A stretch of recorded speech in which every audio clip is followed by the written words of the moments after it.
Olá, sejam muito bem-vindos ao canal. Eu queria pedir para você que ainda não é inscrito que, por favor, se inscreva. E você também que já se inscreveu, depois dá uma conferida lá para ver se você continua inscrito. Bom, esse canal tem por objetivo expor principalmente assuntos no que diz respeito à história e política.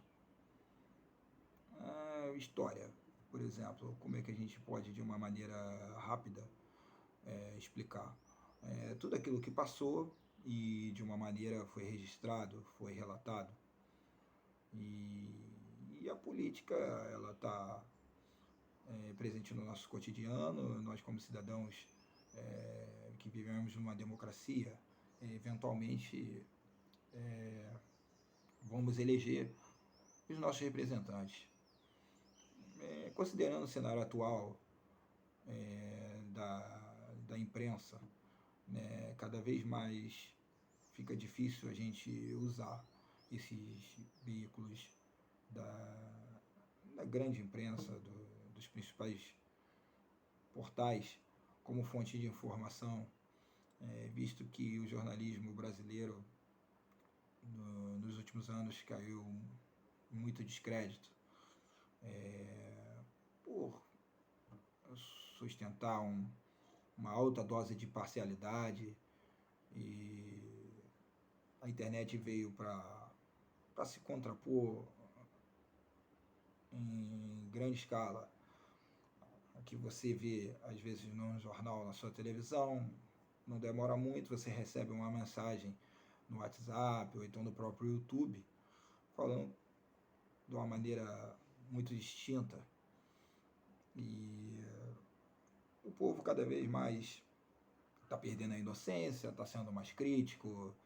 Isso não é bom para aquelas pessoas que estão no poder. A crítica daqueles que sempre tinham a batuta da informação, possuíam, eram considerados detentores da informação. E através desse canal aqui, a gente pode discorrer esses assuntos e discutir aqui, por exemplo, ficou muito comum você se deparar nas redes sociais pessoas, né, comentando sobre as últimas eleições, colocando que o amor venceu e que agora ia estar uma pessoa que trata ia estar no poder uma pessoa que trata dos mais desfavorecidos. Enfim, que a gente está aqui para ouvir tudo. E se você acompanhar os dados, né, a gente vai ver que não é bem por aí. Em 2016, esse mesmo partido que está no poder agora, então o presidente passou por um processo de impeachment e deixou um legado de um país com aproximadamente 60 mil homicídios no corrente ano.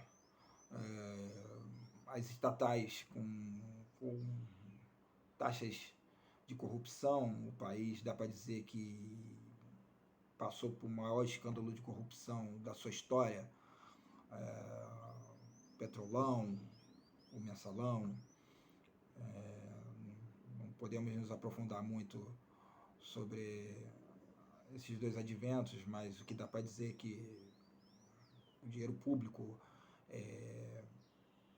contratos com empreiteiras de superfaturamento, a Petrobras quebrou no Mensalão.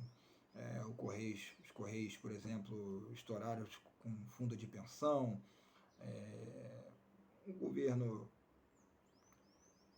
de uma maneira, explicando de uma maneira mais assim rápida, o Mensalão pagava os deputados ali na Câmara para ter governabilidade e os deputados votarem junto com o Executivo, passando toda aquela proposta.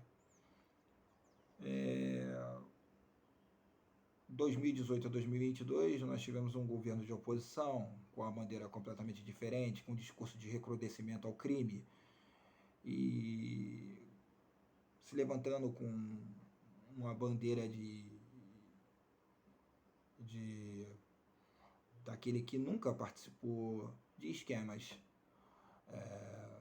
até porque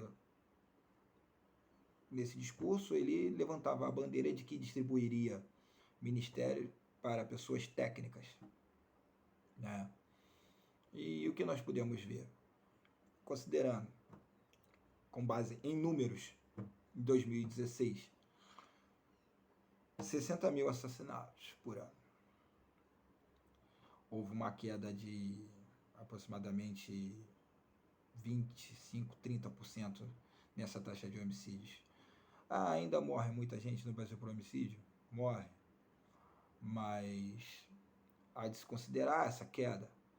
Se tratando de desemprego,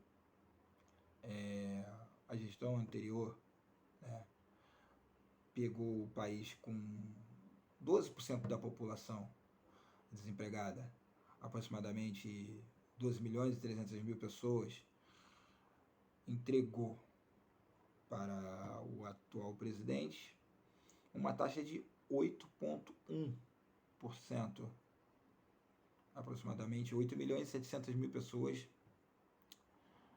no desemprego. Dá para dizer que ainda há muita gente desempregada? Dá para dizer, mas houve uma queda nessa taxa, e ainda considerando 2 anos de pandemia, onde tiveram comércios fechados, empresas quebrando, e ainda assim o país teve uma significativa queda nesse índice. Bom, o que dá para dizer é que, independente de individualizar o político X ou Y, o que nós temos olhando para esse cenário são 2 diferentes projetos de governo. Um projeto onde diz que o Estado é cheio, dando benefícios, e essa fórmula de governo, o cidadão muito dependente do Estado.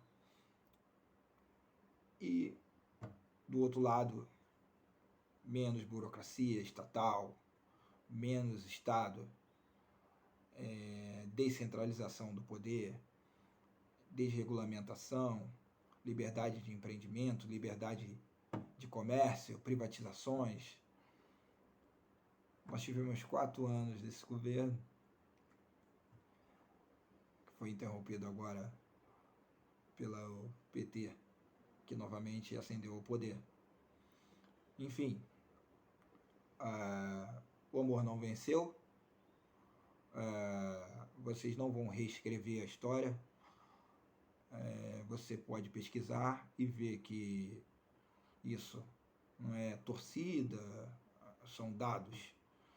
E o que foi feito não vai ser apagado. O fato desse mesmo partido retomar o poder não apaga a sua vida pregressa.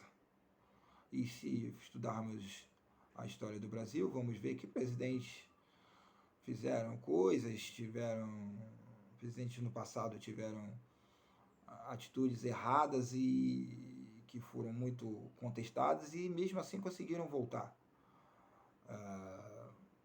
Que dá para dizer que não é para entregar os pontos. Você que defende o PT, que defende a esquerda, há de questionar que certas coisas tem que haver um ponto de convergência.